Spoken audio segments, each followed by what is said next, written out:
Inquiéter Israël en cas d'exaction commise dans le...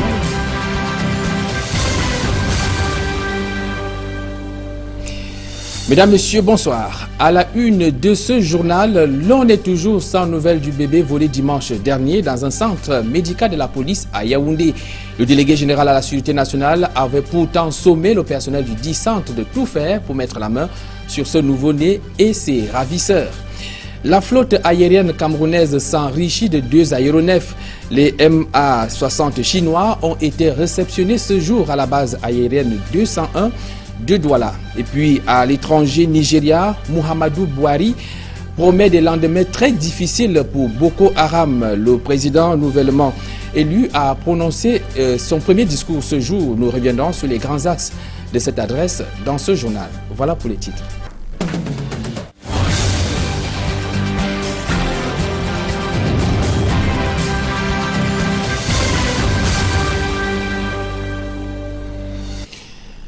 Une fois de plus, bonsoir et bienvenue à cette édition d'information. Nous nous rendons à Yaoundé, comme nous le disions dans quelques minutes seulement, où l'on est toujours sans nouvelles du bébé volé dimanche dernier au centre médical de la police. La maman éprouvée est tenue à bonne distance de ses proches, dit-on, pour des besoins d'enquête. Le délégué général à la Sûreté nationale avait pourtant sommé le personnel de ce centre de tout mettre en œuvre pour retrouver le nouveau-né ainsi que ses ravisseurs. Plus de précisions avec Emmanuel Diop et Marcelin Ganson. L'autre jour que le bébé du couple Kamgan est introuvable, rendu au centre médical de la police, impossible d'avoir la moindre information. La mère de l'enfant, joint au téléphone quelques minutes auparavant, est invisible. Son mari, Kamgan Vincent, est pris dans l'étau de l'enquête et seul son ami d'enfance, également préoccupé par la situation, se rend disponible pour nous. Il n'y a aucune information qui filtre de tout ce qui se passe autour de cet enlèvement de l'enfant.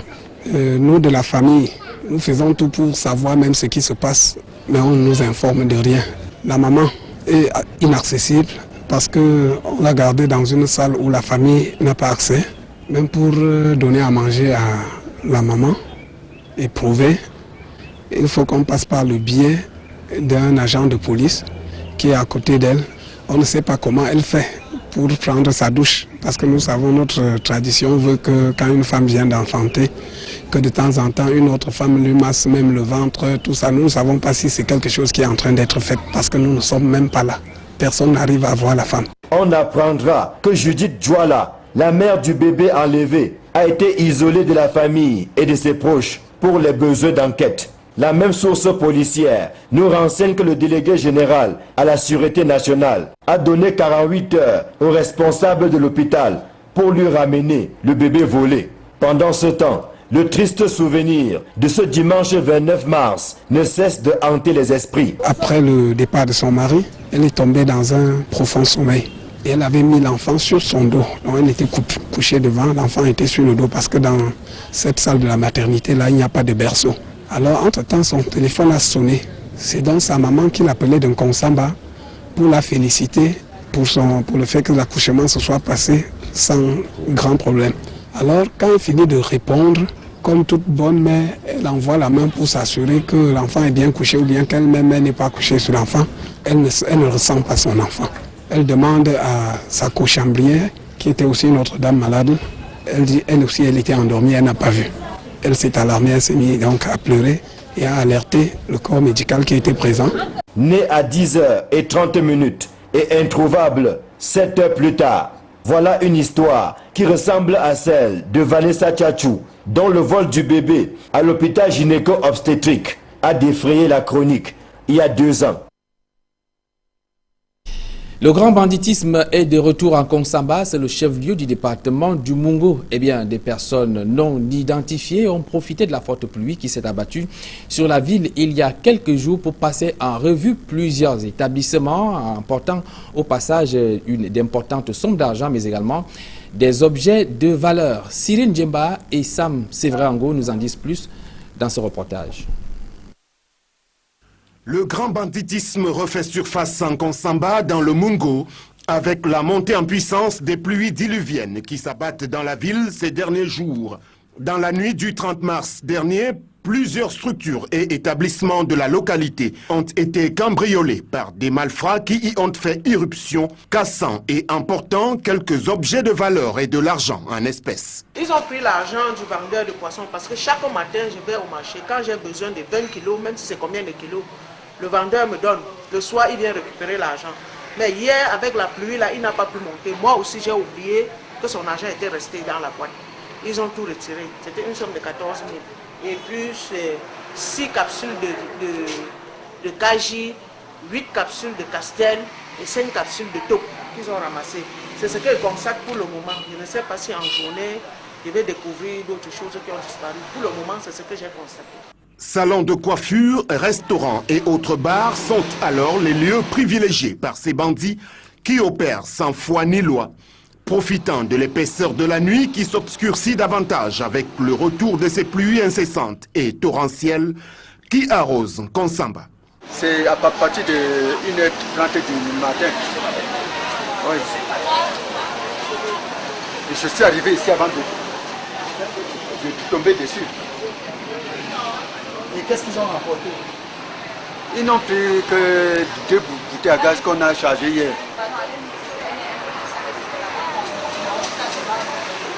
Ils ont saccagé tout, et ils cherchaient l'argent.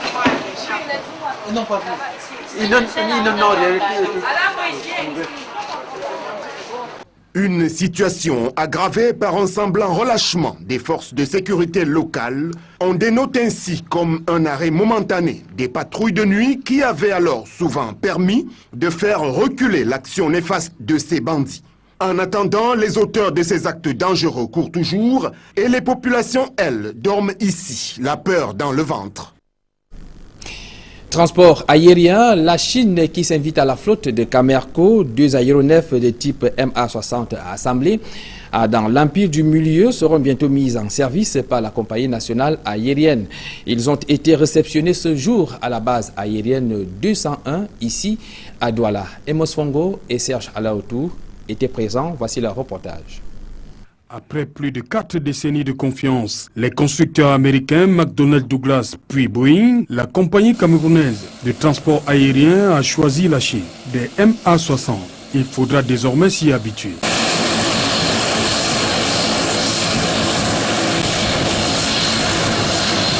Après l'acquisition de ces aéronefs, l'ordre des priorités reste la certification de ces appareils. C'est un avion commercial comme tous les autres. Pour la certification, c'est un problème de procédure. Et nous avons l'outil le plus performant de la sous-région, puisque l'autorité aéronautique camerounaise certifie les aéronefs d'autres pays. Vous avez Air Semar aujourd'hui qui entend être certifié par l'autorité aéronautique du Cameroun, dont ils vont être certifiés, il n'y a pas de problème.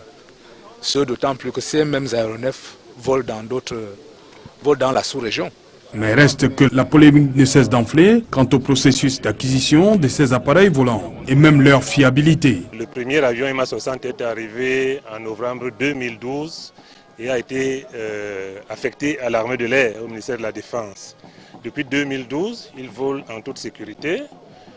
Il est utilisé souvent par le ministre des Relations extérieures, souvent par le ministre de la Défense lui-même et par d'autres autorités.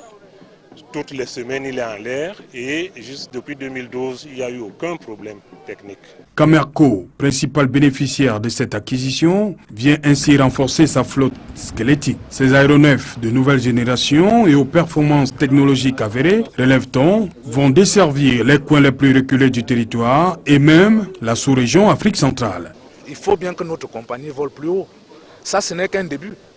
Parce que dans le plan de redressement de Camerco, et par rapport au business de plan qu'ils ont aujourd'hui, il y a d'autres aéronefs qui vont arriver, et des aéronefs qui sont spécifiques pour un type de trafic bien donné.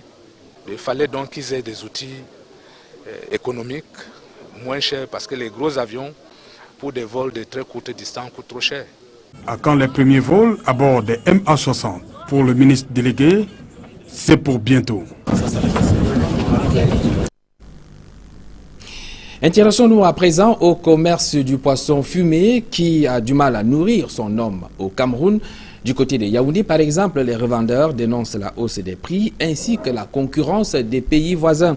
Cependant, cette flambée des prix n'entame pas l'appétit des consommateurs. Aïk et Joël Essengue ont fait quelques tours où l'on vend ce poisson fumé du côté de Yaoundé. Suivez plutôt.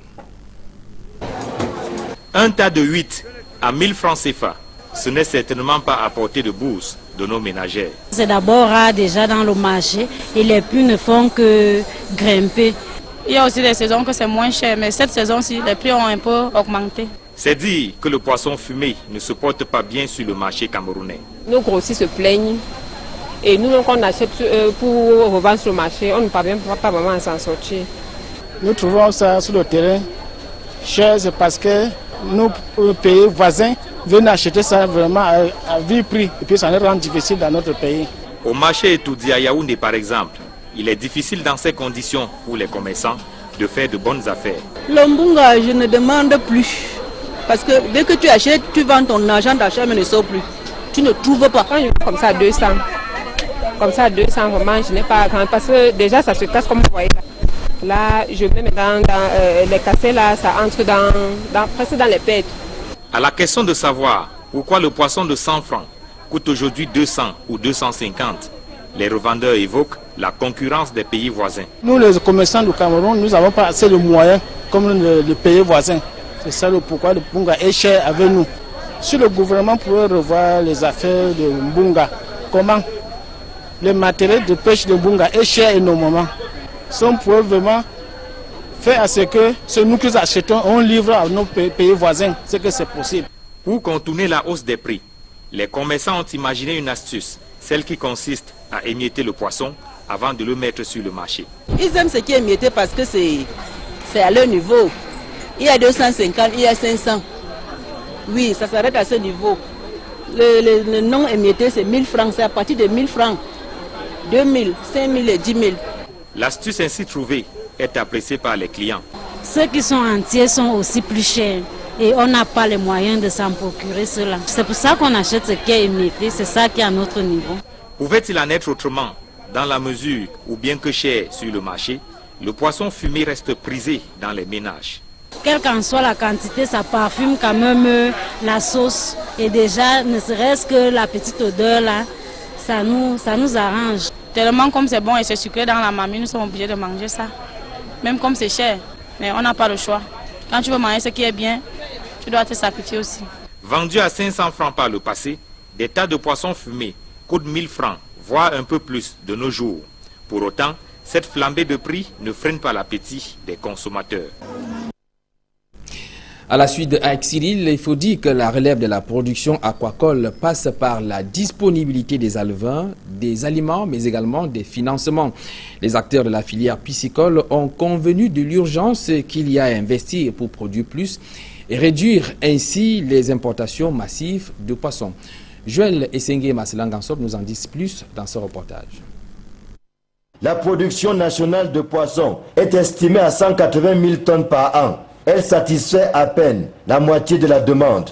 Résultat des courses, le Cameroun importe environ 200 000 tonnes de poissons par an, ce qui représente un peu plus de 100 milliards, préjudiciable à notre balance commerciale. D'où l'urgence qu'il y a aujourd'hui à investir davantage dans l'aquaculture. Elle peine à sortir la tête de l'eau, en dépit de quelques initiatives privées. Moi, je suis formation ingénieur des eaux et forêts, mais j'ai abandonné les forêts pour aller faire l'aquaculture. J'ai eu la chance de travailler à la station aquacole de Yaoundé, où j'ai pu avoir quelques performances par rapport à la production que j'avais sur le terrain. J'ai au moins 6 étangs de 2500 mètres carrés en moyenne chacun. Je fais dans les tilapias, dans les clarias et aussi dans les carpes. Après 6 mois, on peut déjà récolter, mais davantage 10 mois, c'est encore mieux.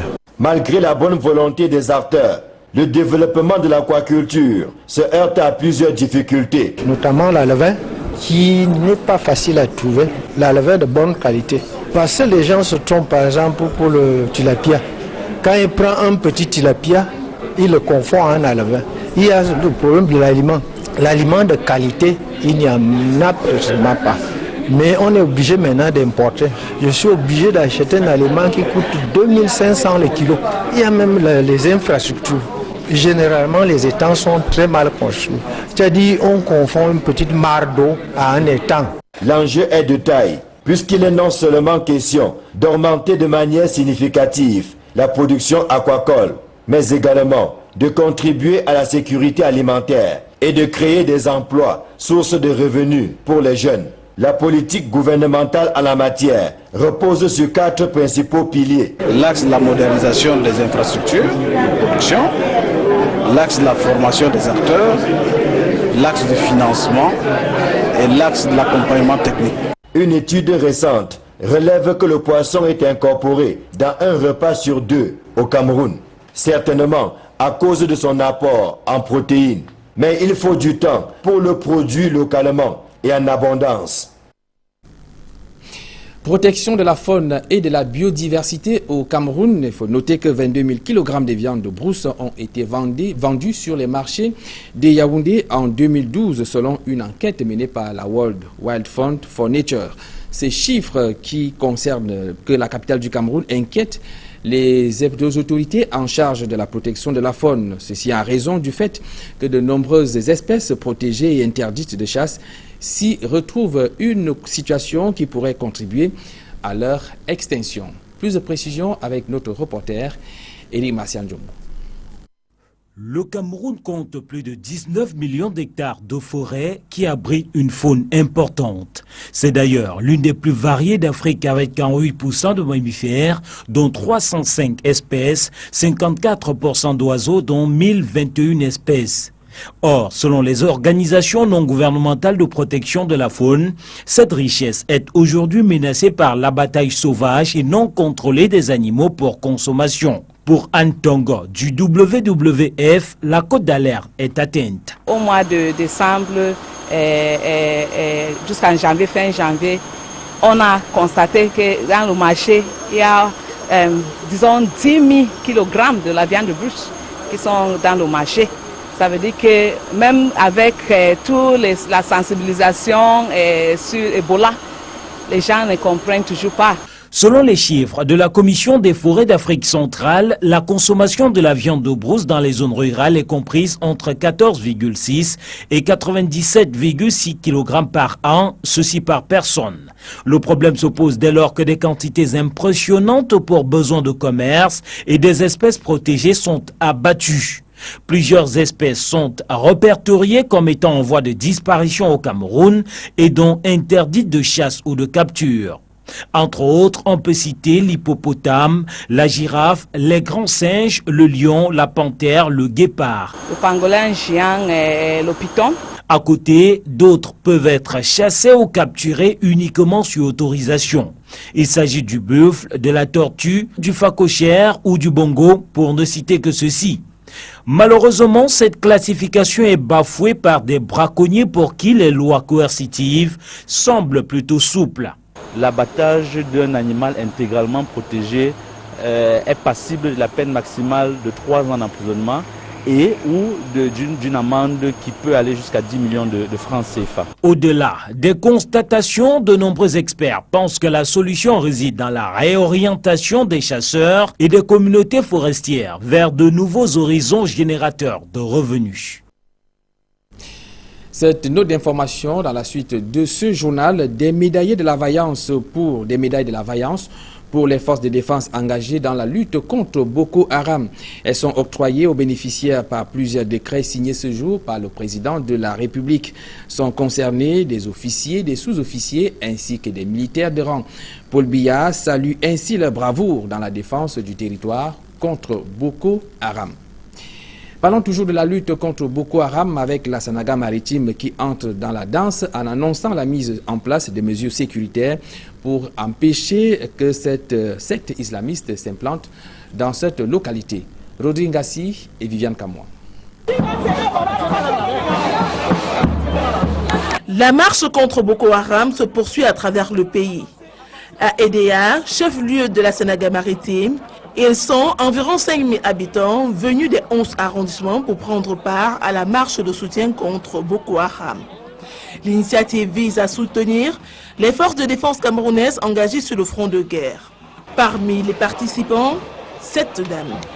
Elle habite Massok-Son-Loulou. Boko Haram ne passera pas par notre arrondissement. Boko Haram ne passera pas par le département de la Sanaga maritime. Il ne passera pas par la région du littoral et le Cameroun vaincra Boko Haram. Élites intérieure et extérieure entendent mettre en place un dispositif sécuritaire pour faire obstacle à la nébuleuse. C'est tout l'objet de cette initiative. La lutte contre Boko Haram est une lutte qui est inscrite dans le cœur de chaque Sanaga marin et chaque Sanaga marine. C'est d'ailleurs une tradition ici. La Sanaga maritime a vécu des moments de troubles pendant l'indépendance et ce n'est pas chez nous que les troubles vont passer. Joignant le geste à la parole, une somme de 38 millions de francs CFA a été collectée pour soutenir l'effort de guerre. Notons que quelques heures avant, une messe œcuménique a été dite à la faveur des soldats camerounais engagés sur le front de guerre. Le développement urbain de la commune d'arrondissement de Mombo, nous sommes là dans le département du Mungo, en proie au sous-développement. Les habitants de cette localité dénoncent entre autres l'absence d'eau potable, de l'éclairage ainsi que la résurgence des litiges fonciers. Toute chose qui met en mal l'épanouissement de ces populations. Eh bien, c'est le constat fait lors de la tenue de la dernière session ordinaire de cette commune qui a permis de voter et d'adopter le budget à hauteur d'un peu plus de 446 millions de francs CFA. Plus de précision avec Cyril Djemba et Julingue. Ces récipients, abandonnés devant cette borne fontaine, attendent impatiemment le précieux liquide. Une attente qui commence à se faire longue à la grande désolation des habitants. Nous sommes dans l'arrondissement de Mombo. Quelque temps après l'élection du nouvel exécutif communal de cette localité, les populations dénoncent les promesses non tenues et crient leur mal-être. Nous avons le problème de l'eau, de l'électricité, le problème de sable, parce que nous avons un carré de sable, c'est que nous n'avons surtout pas avoir de sable pour se construire. On n'a pas la possibilité. On veut que le maire fasse parce que la route arrive pour on a le sable. On a besoin de l'éclairage public, parce que dans tous les quartiers, ce n'est pas tous les quartiers qui ont l'éclairage public, il y a les quartiers qui n'ont pas l'électricité. L'électricité n'arrive même pas là-bas. Des doléances portées très haut lors de la session ordinaire consacrée à l'adoption du compte administratif de la commune de Mombo. Session au cours de laquelle il ressort que le développement de Mombo est plombé par les litiges fonciers, l'incivisme et le manque de collaboration entre les agents de la commune, pour ne citer que cela.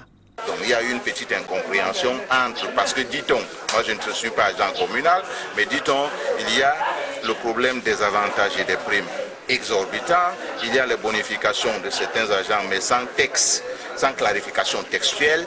Jean-Blaise Ndjoku rassure que ces problèmes seront remédiés.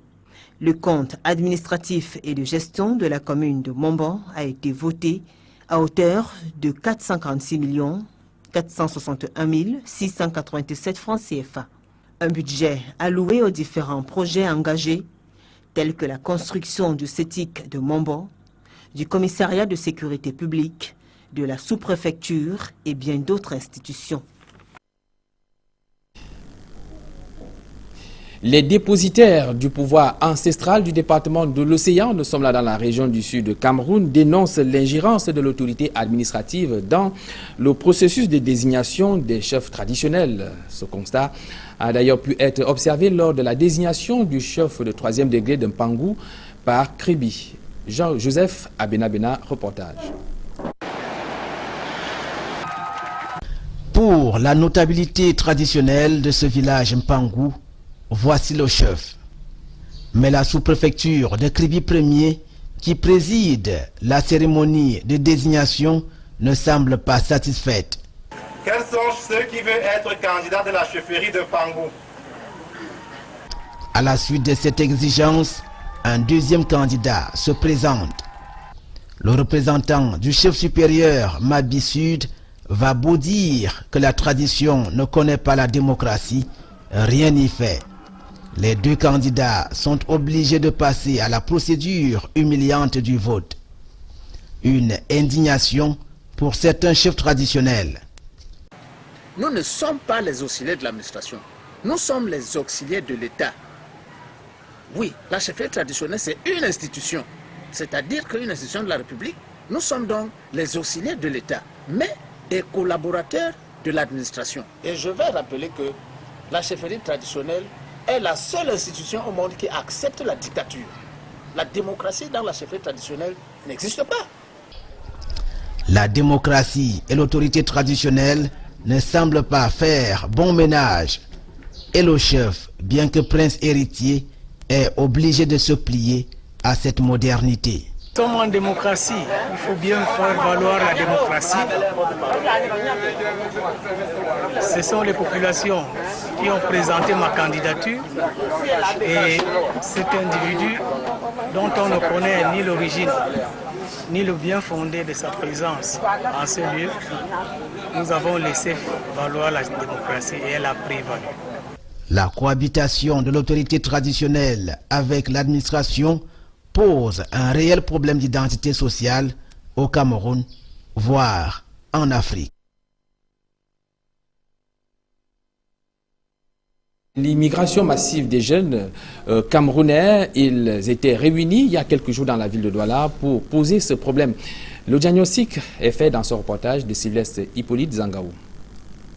Expulsion massive, droits des immigrés bafoués. Voilà des scènes récurrentes dans certains pays d'Afrique centrale, malgré la signature de plusieurs accords instituant la libre circulation des personnes et des biens. Une situation qui révolte les acteurs de la société civile. Réunis à Douala, dans le cadre d'une réflexion sur l'immigration en Afrique, ces acteurs de la société civile, venus de plusieurs pays de la sous-région, ont fermement condamné l'attitude de certains États qui ont décidé d'évoluer en marge des accords signés. Martial Abaga, de la Guinée équatoriale par exemple, interpelle le gouvernement de son pays à plus de respect du principe de la libre circulation des personnes et des biens. C'est la violation des droits de l'homme. Non, ce n'est pas bon. Respect le signé avec la libre circulation, c'est un problème. Pourquoi? Le Guinéen entré au Cameroun, c'est un problème. Pourquoi c'est le problème avec Guinéen ne permettent pas le Camerounais vient à Guinée facilement. Les organisations de la société civile en Afrique centrale pensent que la meilleure solution pour réguler le flux des migrations est l'adoption des politiques crédibles de développement des États, prioritairement la lutte contre le chômage. Au-delà des autres aspects qui lient, n'est-ce pas, la question migratoire, il faut savoir qu'il y a des situations économiques de nos pays qui créent de nouveaux phénomènes. Et donc la question de la traite des personnes, et notamment la migration des mineurs justement, pour d'autres fins qui n'ont rien à voir avec les fins ordinaires des migrants majeurs, c'est souvent lié, n'est-ce pas, à la question socio-économique, c'est aussi lié à la question des mœurs. Notons qu'entre 2005 et 2013, près de 9000 immigrés ont été expulsés des pays. Eh bien, l'avènement d'un président issu du nord du Nigeria suscite beaucoup d'optimisme parmi ceux qui y voient un signal pour solutionner la question de Boko Haram. Alors, quels arguments militent en faveur de cette approche? Quelques explications avec Emmanuel Diop et Gizogo. Vainqueur de l'élection présidentielle, Muhammadu Buhari, originaire du nord du Nigeria, comme les leaders de Boko Haram, apparaît pour beaucoup comme l'homme de la situation pour venir à bout de la secte islamiste. Il y a fort à parier qu'aujourd'hui, si ces musulmans-là se ressentent qu'il y a que l'ordre des choses, l'ordre naturel des choses a été rétabli, il y a de fortes chances que l'on puisse arriver déjà à un gentleman agreement. Mais quelle pourrait être la méthodologie employée par le nouvel homme fort d'Abuja, lui qui a souvent brillé dans le passé par sa propension à recourir à la force? Il faudrait des politiques sociales adéquates, le chômage, l'éducation et la culture. Donc, il faudrait lutter contre la corruption et il faudrait aussi penser par exemple aux emplois. La misère est trop élevée parce que si vous avez des gens qui sont de plus en plus pauvres, Boko Haram saurait toujours les attirer. Les qualités intrinsèques du nouveau chef de l'État peuvent aussi entrer en jeu. Les Nigérians le connaissent comme étant quelqu'un de suffisamment rigoureux, de suffisamment déterminé. Le charisme de Buhari pourrait l'amener, n'est-ce pas, à vaincre facilement Boko Haram. Dans tous les cas, la victoire de Muhammadu Buhari ne lui laisse aucun répit. Il est condamné à obtenir rapidement de bons résultats. the chairman and members of the convention committee. Eh bien, Muhammadu Buhari a donc prononcé ce jour son tout premier discours après son élection, discours dans lequel il met en garde la secte islamiste Boko Haram. Il s'est dit prêt à engager sans aucun délai son pays dans la lutte contre cette nébuleuse et rassure que le Nigeria est désormais entre les mains d'un converti de la démocratie. L'économie de cette allocution du nouvel homme fort du Nigeria avec Oriol Choumi.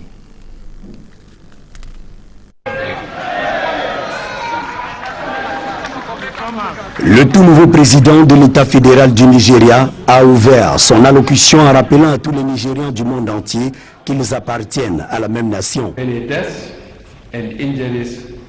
Muhammadu Buhari a ensuite dissipé toutes les craintes que nourrissent certains à son sujet par rapport au putsch des années 80.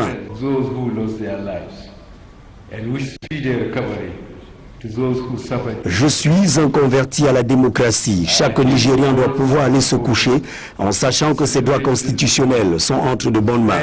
Il doit pouvoir donner son opinion sans avoir peur des représailles et il doit se sentir en sécurité où qu'il soit sur le territoire nigérian, a-t-il laissé entendre. Le nouveau président a aussi laissé entendre que son gouvernement ne négociera pas avec Abubakar Shekau.